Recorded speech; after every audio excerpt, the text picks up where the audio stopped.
दरम्यान मालवणमध्ये छत्रपती शिवाजी महाराजांचा पुतळा कोसळल्यावरनं अमोल कोल्हे खासदार अमोल कोल्हेंनी चौकशीची मागणी केली आहे। तसंच शिवप्रेमींना शांतता राखण्याचं आवाहन केलंय। पाहूया कोल्हेंच्या एक्सवरील पोस्टचा हा संक्षिप्त भाग। छत्रपती शिवाजी महाराजांचा सिंधुदुर्गात उभारण्यात आलेला पूर्णाकृती पुतळा केवळ 8 महिन्यात कोसळणं अतिशय गंभीर आहे। असं निकृष्ट काम करणाऱ्या ठेकेदारांची आणि अधिकाऱ्यांची निष्पक्ष चौकशी व्हावी। सिंधुदुर्ग इथल्या भंग पावलेला पुतळा पुन्हा सन्मानाने उभारण्यात यावा। यावेळी कोणाच्याही स्वार्थासाठी कामाच्या दर्जासोबत कसलीही तडजोड करू नये ही माझ्यासह तमाम शिवभक्तांची इच्छा आहे।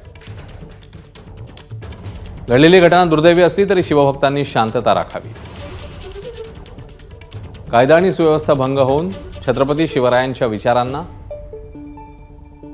धक्का लागणार नाही याची काळजी घ्यावी असं माझं आवाहन आहे, असं ट्विट आता अमोल कोल्हे खासदार यांनी केलेलं आहे। एबीपी माझा, उघडा डोळे बघा नीट।